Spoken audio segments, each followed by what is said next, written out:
Hi, my name is Dr. Ileocecal, and we have Yvette here today helping us out with the demonstration. We're going to go over nerve pain today, which makes sense since we are coming to you here from Triad of Health Nerve Pain Center. So first of all, we have to establish a communication with the body. By the way, we're going to be going over the 7 secret causes of nerve pain that your doctor wants to keep you from knowing about, because if you end up knowing about these 7 secret causes of nerve pain, you won't have any nerve pain anymore. Well, not knowing about them. You have to know about them and then address the causes of the nerve pain, the 7 secret causes, and then you need to make sure to prevent the nerve pain from coming back once you get rid of it.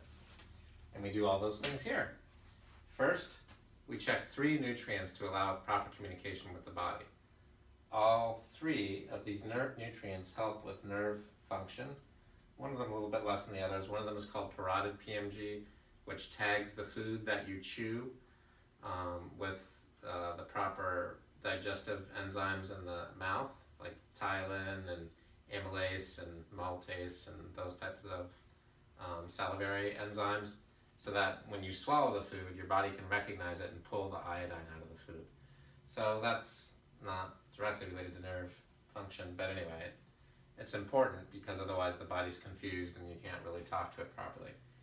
So we just check this energetically.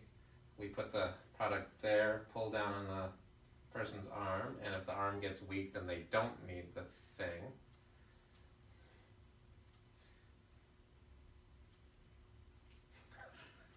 Okay, so she does not need the thing. This is parotid PMG. And then we'll check the B12. She doesn't need the Cataplex B12. And we'll check the ribonucleic acid. And she doesn't need the ribonucleic acid. She meaning Yvette. This is Yvette. Okay, the next thing we'll do is we'll check the first of the 7 secret causes of nerve pain. It's called ileocecal valve syndrome. Now, not a lot of people realize that one of the things that might be causing their neck pain would be troubles with their ileocecal valve. Sorry, I'm not trying to take all the attention from you, but would be troubles with their ileocecal valve. So at the end of the small intestine here is the large intestine, and where the large intestine begins is what's called the ileocecal valve. And if toxic material from the colon, which is going to be eliminated in the fecal material, in the crap, basically, if toxic material in the colon goes back up into the small intestine, then you get a toxic body. These people often will have circles under their eyes, and they have what's called ileocecal valve, or ileocecal valve syndrome.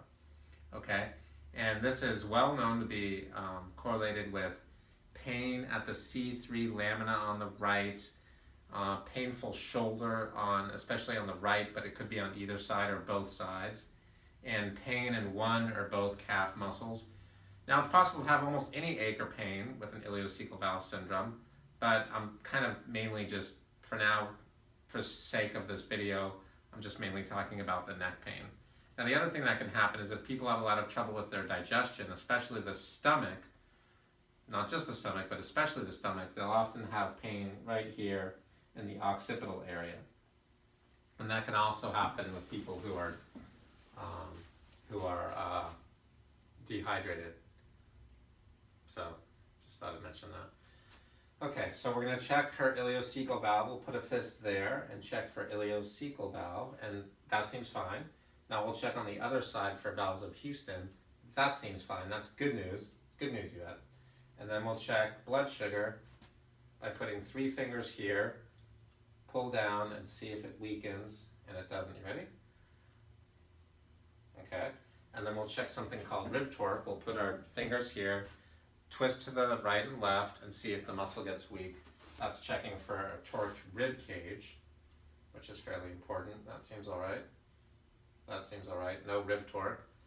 And then we'll check something called protein utilization. All of these things have to do with nerve function. So I'm just going to pull some hair lightly and see if the muscle goes weak. Okay, muscle not weak. We could check another thing that's called dehydration. Go ahead and just put 3 fingers on your tongue. Okay, and then I'll pull down on the arm. The arm does not go weak, so she does not have the positive dehydration test working, meaning negative for dehydration, which is good, so she doesn't seem to be dehydrated. And you're welcome. Okay, and then we're going to check a few other things. So we're checking circuits in the body, just like the circuits that allow these lights to be on. As you can see, when we turn off the circuits, it gets darker. We turn off another circuit, it gets more dark. We turn off another circuit, it gets more dark. And then we turn off yet another circuit, it gets more dark. It's getting dark in here.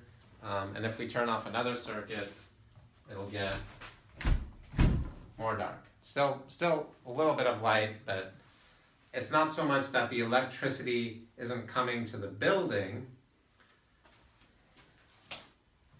and it's also not a problem with the lights. It's the circuit that goes to a specific light that's out, and so circuits of the body can be out. Okay. I really do hope that you've enjoyed this video. I've enjoyed bringing it to you. There's other circuits that we're going to go over in the next video when you hear about the 7 secret causes of nerve pain. Okay. So we've only gone over ileocecal valve, valves of Houston, blood sugar, protein utilization, and rib torque.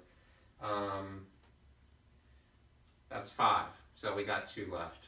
Okay, so thank you so much. We'll see you on the next video.